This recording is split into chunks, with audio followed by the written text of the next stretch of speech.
খানার সদস্য সংখ্যা। সাধারণত যারা এক পাকে খান এবং একই ছাদের নিচে অথবা বাড়িতে বসবাস করেন তাদেরকে নিয়ে একটি খানা গঠিত হয়। এনএইচডি তথ্য সংগ্রহে নিম্নোক্ত উদাহরণ দুটির মাধ্যমে খানার সদস্য সংখ্যা নির্ধারণে পূর্ণাঙ্গ ধারণা পাওয়া যাবে। লিয়াকত সাহেবের 3 ছেলে 2 মেয়ে। তিনি স্ত্রী ও ছোট মেয়েকে নিয়ে যশোরে গ্রামের বাড়িতে থাকেন। বড় ছেলে বিবাহিত ও স্ত্রী সন্তান নিয়ে ঢাকায় থাকেন। মেঝো ছেলে বিদেশে থাকেন। ছোট ছেলে খুলনার একটি কলেজে পড়েন এবং হোস্টেলে থাকেন। লিয়াকত সাহেবের বড় মেয়ে বিবাহিত এবং স্বামীর বাড়িতে থাকেন। লিয়াকত সাহেবের বাড়িতে একজন কাজের লোক আছেন যিনি তাদের সাথে থাকেন ও খাবার গ্রহণ করেন। লিয়াকত সাহেবের খানার সদস্য সংখ্যা কত? যেহেতু লিয়াকত সাহেব স্ত্রী ও ছোট মেয়ে নিয়ে বসবাস করেন সেহেতু তারা সকলে এ খানার সদস্য। যেহেতু লিয়াকত সাহেবের বড় ছেলে স্ত্রী সন্তান নিয়ে ঢাকায় থাকেন এবং সেখানে আরেকটি সাধারণ খানা তৈরি করেছেন সেহেতু তার বড় ছেলে ও তার স্ত্রী সন্তান লিয়াকত সাহেবের খানার সদস্য হবেন না। মেঝো ছেলে বিদেশে থাকেন এবং সেখানে তিনি আলাদা কোনো সাধারণ খানা তৈরি করেননি, তাই তিনি লিয়াকত সাহেবের খানার সদস্য হিসেবে গণ্য হবেন।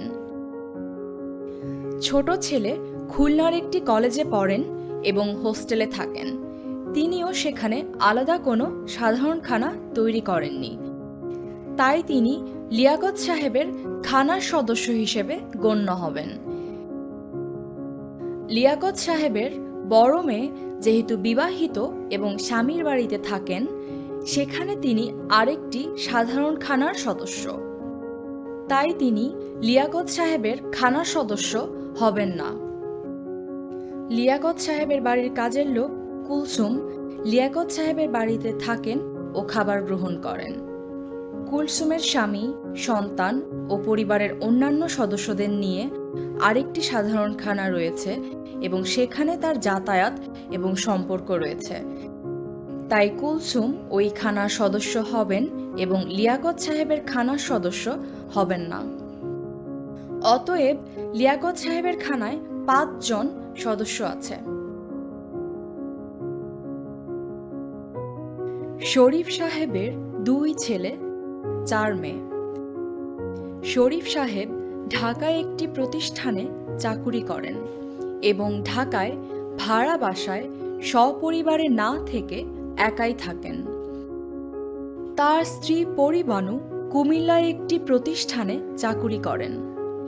সেখানে তিনি ছোট ছেলে সাকিব ও ছোট মেয়ে শেলিকে নিয়ে থাকেন। শরীফ সাহেবের বড় মেয়ে মিশুর স্বামী বেলাল বিদেশে থাকেন। মিশু তার মেয়ের লেখাপড়ার সুবিধার্থে মায়ের সঙ্গেই থাকেন। মিশুর স্বামী বেলাল সাহেবের বাড়িতে তার মা, বাবা ও ভাই বোন থাকেন। শরীফ সাহেবের মেঝো মেয়ে কুসুম তালাকপ্রাপ্ত ও একটি সন্তান সহ মায়ের সঙ্গেই থাকেন। বড় ছেলে রোকন চট্টগ্রামে একটি বিশ্ববিদ্যালয়ে পড়াশোনা করেন ও তার চাচার বাড়িতে থাকেন। শরীফ সাহেবের সেঝো মেয়ে মরিয়ম বিবাহিত ও স্বামীর বাড়িতে থাকে। শরীফ সাহেবের কুমিল্লার বাসায় আয়েশা নামের একটি মেয়ে কাজ করে। তার মা বাবা নেই এবং পরিবারের সদস্যের মতোই থাকে। শরীফ সাহেবের খানার সদস্য সংখ্যা কত?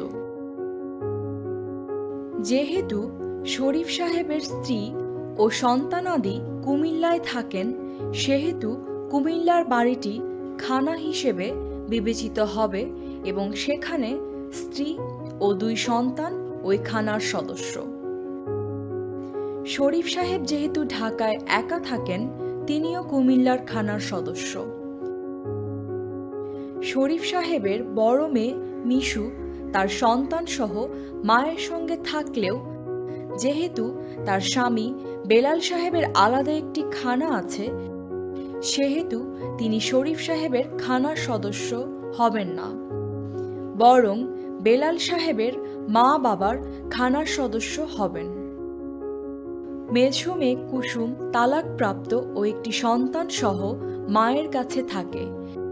যেহেতু তার আলাদা কোনো খানা নেই, তাই তিনি শরীফ সাহেবের খানার সদস্য হিসেবে গণ্য হবেন। শরীফ সাহেবের বড় ছেলে রোকন চট্টগ্রামে একটি বিশ্ববিদ্যালয়ে পড়াশোনা করে ও তার চাচার বাড়িতে থাকেন। যেহেতু রোকন কেবল বিশ্ববিদ্যালয়ে অধ্যয়নরত অবস্থায় তার চাচার সঙ্গে অস্থায়ীভাবে বসবাস করেন,